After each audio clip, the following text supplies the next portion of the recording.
नूरजहां मुझे अपने हाथों से एक प्याला शराब और एक सेर भुना हुआ मांस खिला दे तो नूरजहां जाने और उसका प्रशासन जाने, मुझे कोई लेना देना नहीं है। वह नूरजहां जब जहांगीर न्याय सुनाते थे तो पर्दे के पीछे नूरजहां का हाथ जहांगीर की पीठ पर होता था और नूरजहां जहांगीर के साथ झरोखा दर्शन भी देती थी। नमस्कार, जय हिंद साथियों, मैं सत्ताम। आज हम बात कर रहे हैं नूरजहां की, अर्थात मेहरुनिसा की आज हम बात कर रहे हैं। जो ये मेहरुनिसा थी, इसका पिता एतमाउद्दौला ईरान से भारत आते हैं। जब भारत आ रहे थे काफले के साथ और भारत में ये नौकरी की तलाश में आते हैं और उसी समय रास्ते में मेहरुनिसा का जन्म हुआ था। माता का नाम अशमत बेगम था। आर्थिक स्थिति सही नहीं थी।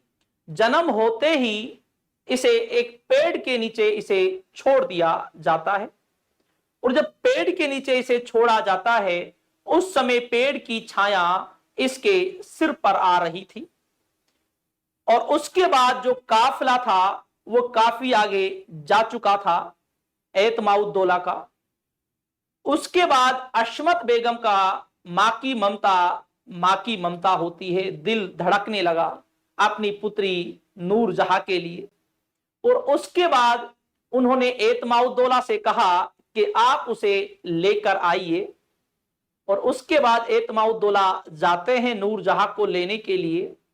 तो देखते हैं कि जो पेड़ है उसकी छाया घूम चुकी है क्योंकि सूर्य की वजह से, क्योंकि सूर्य दूसरी तरफ जा चुका था, लेकिन उस बच्ची के ऊपर एक सांप ने अपने फन से छाया कर रखी थी। जी हां, और कहते हैं अगर ऊपर वाला किसी को चाहे तो कोई उसका कुछ नहीं बिगाड़ सकता। वही हमें यहां पर देखने के लिए मिलता है और उसके बाद इस नूरजहां को वहां से लाया जाता है। इसके बाद जो एतमाउद्दौला है वह अकबर की सेवा में आ जाते हैं। एतमाउद्दौला का पुत्र आशफ खां जो नूरजहां के भाई थे वो भी अकबर की सेवा में आ जाते हैं और इस नूरजहां का विवाह अली कुली से करा दिया जाता है। लेकिन बाद में यह आरोप भी लगाया जाता है अली कुली की हत्या जहांगीर ने करवाई थी, जेशा भी था।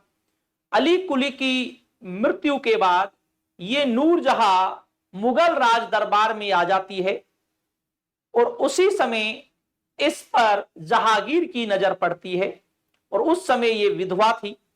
जहांगीर की नजर पड़ी तो जहांगीर को इससे प्रेम हो गया।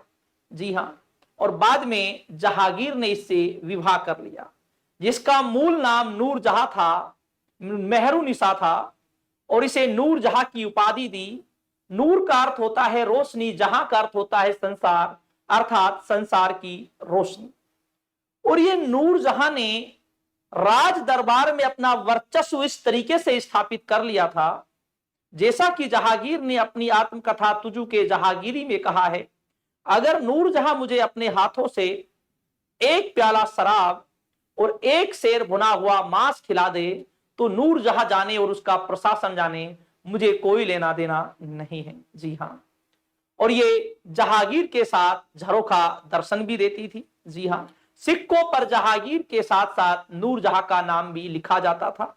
इन्होंने एक नूरजहां जुंटा भी बनाया था जिसमें एतमाउद्दौला, मां अशमत बेगम, नूरजहां, आशफ खां और खुर्रम अर्थात शाहजहां इसमें शामिल थे। लेकिन बाद में शाहजहां राजगद्दी प्राप्त करना चाहते थे और नूरजहां चाहती थी कि जो शहरयार है वो राजगद्दी पर बैठे और शहरयार से नूरजहां ने अपनी पुत्री लाडली जो अली कुली से जिसका जन्म हुआ था, लाडली का विवाह भी शहरयार से कर दिया था। इस वजह से शाहजहां नाराज हो जाता है और वो इस नूरजहां जुंटा से अलग हो जाता है। जी हां, और इसी नूरजहां ने अपने पिता एतमाउद्दौला का आगरा में मकबरा बनवाया था जिसमें पहली बार पित्रादुरा का प्रयोग किया जाता है। पित्रादुरा उसे कहते हैं संगमरमर पर नक्काशी कर कर उसमें हीरे जवाहरात को भरना उसे पितरा दुरा कहा जाता है। और पूर्ण संगमरमर की जो इमारत थी वो इमारत यही थी एतमाउद्दौला का मकबरा जो आगरा में स्थित है। जी हां।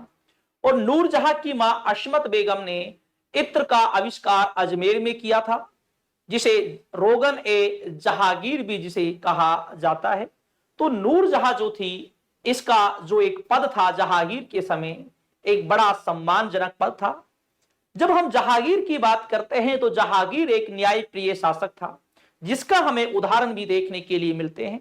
जब जहांगीर न्याय सुनाते थे तो पर्दा लगा हुआ था पीठ के पीछे, और पीछे की तरफ नूरजहां बैठी हुई रहती थी।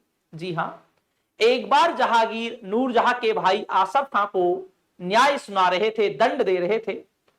तो उस समय नूरजहां का हाथ जो जहांगीर की पीठ पर था वो हिल गया। तो जहांगीर ने उस समय कहा, आज तक मैंने इतने लोगों को दंड दिया है, आज तक आपका हाथ नहीं हिला, और आज जब आपके भाई की बारी आई है दंड की तो आपका हाथ हिल गया, तो कुछ दंड तो आपका भी बनता है। तो बताया जाता है जहांगीर ने एक रोड को, लोहे की रोड को गर्म कराया, और उसे गर्म कराकर जो नूरजहां का हाथ जो हिला था पीठ पर से, उसे दागा गया। उसके बाद नूरजहां के हाथ में चिन्ह बन गया काला। अब प्यार अपनी जगह है, दंड अपनी जगह है। उसके बाद जहांगीर ने सभी सुनारों को आमंत्रित किया और कहा कि आप कोई ऐसा जेवर बनाइए जिससे हाथ की शोभा बढ़ जाए, और जो काला जो दाग है वो दाग भी दिखाई ना दे। और उसी समय सुनारों ने आविष्कार किया था, हाथ फूल का आविष्कार किया था। तो ये एक नूरजहां का इतिहास था, जो बड़ा महत्वपूर्ण इतिहास था नूरजहां का। क्योंकि जब हम मुगल राज दरबार की महिलाओं की बात करते हैं, शक्तिशालियों की, तो उसमें नूरजहां का नाम भी सबसे पहले आता है। अगर दोस्तों ये जानकारी आपको बड़ी अच्छी लगी हो, रोचक लगी हो, तो क्लास को लाइक करना बिल्कुल ना भूलें। और अगर आप इसे फेसबुक पेज पर देख रहे हैं, यूट्यूब चैनल पर देख रहे हैं, तो आप चैनल को भी सब्सक्राइब कर लेना। इसी संबंधित जो रोचक जो जानकारी है तथ्यों के साथ हम आप तक उन्हें लेकर आएंगे। तो ठीक दोस्तों, शुक्रिया, धन्यवाद और जय हिंद।